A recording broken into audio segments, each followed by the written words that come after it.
इंसान बेईमान है। जो इंसान मूलतः जो है वो ईमानदार नहीं है, वो बेईमान है। ये फितरत है इंसान की। क्यों ऐसा? क्योंकि इंसान के पास दिमाग है, और इस दिमाग के कारण ही वो बेईमान है। कोई जानवर बेईमान नहीं होता है। जानवर को छीनना होता है, वो सामने से छीनता है, लड़के छीनता है, वो उसकी मेहनत होती है, वो लड़ाई, वो परिश्रम। लेकिन इंसान बेईमानी कर सकता है, करता है। इस संपूर्ण संसार में जो दुख है ना, जो जानवर दुखी नहीं है, जानवर कोई दुखी नहीं है। हमें लगता भी है कि जानवर दुखी है, तो वो इंसान के कारण से है। वरना आप जंगल में देखिए, इवन शेर हिरन को खाता है, लेकिन हिरन दुखी नहीं है। हिरन की जिंदगी मस्त कट रही है। जिस क्षण वो शेर के कब्जे में आ जाता है, कुछ क्षण भर के लिए दुख आता है उसका, वो जीवन खत्म। लेकिन इंसान हर समय हर जगह दुखी है, हर जगह। आप मुझे धरती का एक इंसान बता दीजिए जो दुखी ना हो। आचार्य रजनीश या ओशो तो कहा करते थे कि दुख का जो मूल कारण है वो अहंकार है। जो व्यक्ति जितना ज़्यादा अहंकार होता है वो उतना ही ज़्यादा दुखी रहता है। अहंकार कई कारण से हो सकता है। और हम अपने शास्त्रों की बात करें, शास्त्र कहते हैं जी 3 प्रकार के दुख हैं, आदि भौतिक, आदि दैविक और आध्यात्मिक। तो आज की डेट में अगर मैं मॉडर्न समय की बात करूं, तो सबसे ज़्यादा लोग दुखी हैं वो आध्यात्मिक दुख ज़्यादा है। मैं पहले डिफाइन कर देता हूँ, मैं पहले भी कई बार बोल चुका हूँ। आदि भौतिक दुख होते हैं, जैसे बुखार आ गया, कोई आदमी एक्सीडेंट हो गया, ये आदि भौतिक दुख है ना। आदि दैविक दुख है, बाढ़ आ गई अचानक, सूखा पड़ गया है ना, भूचाल आ गया, भूकंप आ गया, आदि दैविक है। ठीक है, इन दोनों से आदमी निपट लेता है। आज की डेट में बहुत तरक्की कर ली इंसान ने। एक होता है आध्यात्मिक दुख, मानसिक कलेश, मानसिक दुख, जो ये बहुत ज़्यादा बढ़ चुके हैं और बढ़ते हैं। उसका मुख्य कारण क्या है? मुख्य कारण उसका यही है कि आदमी जो है बेईमान है। इंसान पर शासन करना चाहता है। अगर कोई मुझसे पूछे कि धर्म क्या है, अधर्म क्या है, तो इस दुनिया का सबसे बड़ा अधर्म, सबसे बड़ा पाप यही है कि एक व्यक्ति दूसरे व्यक्ति पर शासन करना चाहता है। वो दूसरे व्यक्ति को अपने अनुसार चलाना चाहता है। हाँ, और सबसे बड़ा धर्म क्या होगा? कि एक व्यक्ति अपने आप को अपने अनुसार चला सके, अपने मन को, है ना, अपनी इच्छाओं को। लेकिन कोई भी स्वयं को नियंत्रित नहीं करता है, ना कर पाता है। लेकिन औरों को, और जो जितना ज़्यादा स्वयं को नियंत्रित नहीं कर पा रहा होता है, वो उतना ही ज़्यादा दूसरों को नियंत्रित करने के पीछे भागने लगता है। जो स्वयं में संतुष्ट है, जिसका अपने आप में नियंत्रण हो गया, वो फिर किसी दूसरे पे शासन नहीं चलाता, किसी दूसरे पे हुक्म नहीं चलाता। इसलिए आप लोग देखते होंगे कि जो पॉलिटिशियंस लोग होते हैं, जो नेता लोग होते हैं, जो शासन करते हैं, है ना, जिन्हें शासन करने की प्रवृत्ति होती है, तो जब वो अपनी गद्दी से हटा दिए जाते हैं, है ना, अपनी पदवी से हटा दिए जाते हैं, तो उसके बाद वो बहुत लंबे समय तक ऐसा नहीं है वो जी पाए। पहली बात तो आज की डेट में तो एजिड ही लोग शासक बनते हैं, है ना। लेकिन और कई कारणों से भी देखे, कई तरीकों से देखे, उसका कारण यही है कि जो शासन करना था, जो शासन करने की आदत थी उनकी, हुक्म चलाना, वो खत्म हो गया, वो बचा नहीं। और अपने आप पे शासन करने का, अपने आप को नियंत्रित करने का धर्म यही सिखाता है। और सही बताऊं तो इस दुनिया में हिंदू कह लो, मुस्लिम कह लो, सिख कह लो, ईसाई कह लो, जितने भी तथाकथित धार्मिक लोग हैं, कोई धार्मिक नहीं है।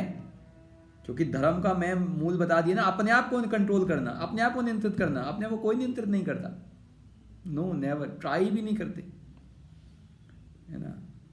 और अब प्रश्न से बात का है कि अपने आप को क्यों नियंत्रित करें, क्यों कंट्रोल करें?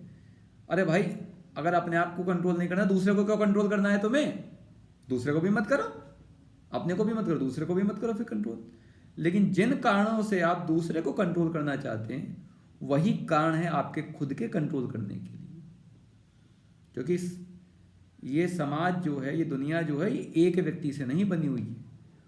उन कारणों को आपको कंट्रोल करना होगा, आपके जिन कारणों की वजह से किसी दूसरे को कष्ट या परेशानी पहुंचती है। और पूरा जीवन जो है सिर्फ ये दूसरों के लिए, संसार के लिए, दूसरों के लिए, संपूर्ण जीवन हर व्यक्ति दूसरों के लिए गुजारता रहता है ना। कभी वो अपने भीतर अपने आप को देखता ही नहीं है, कभी नहीं देखता। अगर पैसा कमाना है तो 90% केस में ऐसा होता है कि एक लिमिट से ज़्यादा पैसा सिर्फ दिखावा के लिए कमाया जाता है। गाड़ी की आवश्यकता नहीं, बड़ी गाड़ी की आवश्यकता नहीं, लेकिन दिखावे के लिए बड़ी गाड़ी ली जाती है, उसके लिए फिर लोन लिया जाता है। इस पे मुझे कहानी याद आ रही है कि एक सन्यासी बाबा थे जो सिर्फ एक लंगोटी में रहते थे और कुछ उनका घर बार कुछ नहीं था, बस भिक्षा मांगी, खाई और रह ली। अब क्या हुआ कि वो जो दो लंगोटी थी उनके पास में, जिसे पहन के नहाते थे और दूसरा पहन लेते थे, फिर उसे सुखा देते थे धूप में, ठीक है, और उसे रख देते थे उठा करके, है ना। तो वो लंगोटी जो है हर रात एक चूहा कुतर जाता था, काट जाता था। फिर अगले दिन वो गांव में जाते थे, कपड़ा मांगते थे किसी से, भाई ये कपड़ा दे दो मुझे लंगोटी के लिए। लोग कहने लगे, अरे बाबा आपको रोज रोज कपड़ा कौन देगा लंगोटी के लिए, आपका लंगोटी चूहा काट जाता है, आप क्यों नहीं एक काम करते हैं, एक बिल्ली पाल लें, बिल्ली से चूहा नहीं आएगा। मैंने कहा ये बात ठीक है। तो बाबा ने बिल्ली पाल ली, तो चूहा तो आना बंद हो गया। अब बिल्ली के लिए दूध चाहिए और डेली जाते और बिल्ली के लिए दूध मांगते। सब लोग कहते कि अरे बाबा आपको रोज रोज बिल्ली के लिए दूध कौन देगा, आप एक गाय ही पाल लीजिए, कुछ आपको दूध अपने पीने के लिए भी मिल जाएगा और बिल्ली का भी हो जाएगा। तो लोगों ने गाय अरेंजमेंट करा दी, गाय दे दी, और बाबा फिर गाय का दूध बिल्ली को पिलाने लगे। और गाय के लिए घास चाहिए था, घास मांगने लगे, चारा मांगने लगे। लोगों ने फिर वही कहा, अब आपको रोज रोज चारा कौन देगा, अरे थोड़ी सी जमीन ये पड़ी हुई है साइड में, आप इसी में खेती क्यों नहीं कर लेते हैं, आपके लिए थोड़ा अनाज भी हो जाएगा और गाय के लिए चारा भी निकल आएगा। तो ऐसे करते करते साल भर बाद, जो साल भर हुआ, तो बाबा की पूरी घर गृहस्थी सी जम गई। उनके गुरु आए, उन्होंने देखा, अरे बेटा ये सब क्या, उन्होंने कहा बाबा जी ये सब एक लंगोटी के खातिर, बस। वो ऐसा प्रक्रम चलता चला गया।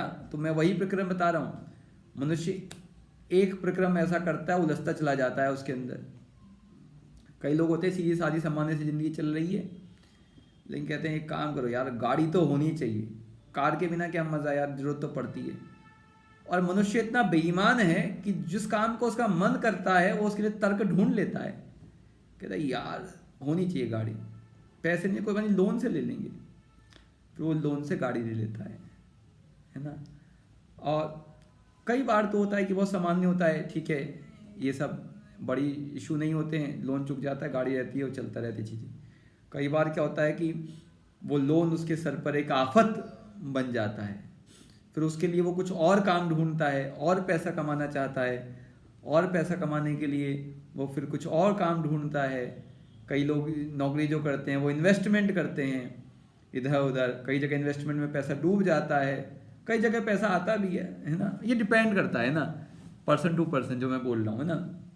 और ये संसार इसी तरीके से चलता रहता है, उलझनें बढ़ती जाती हैं, उलझनें कम नहीं होती, उलझनें बढ़ती जाती हैं जल्दी। तो उन लोगों के लिए कह रहा हूं मैं कि जो अपनी उलझनों से परेशान हैं, उन्होंने उलझनें खुद बनाई हुई हैं अपनी बेईमानी के कारण। क्या बेईमान है, आपको ऑनेस्ट होना चाहिए, आपको ईमानदार होना चाहिए, मुझे ईमानदार होना चाहिए।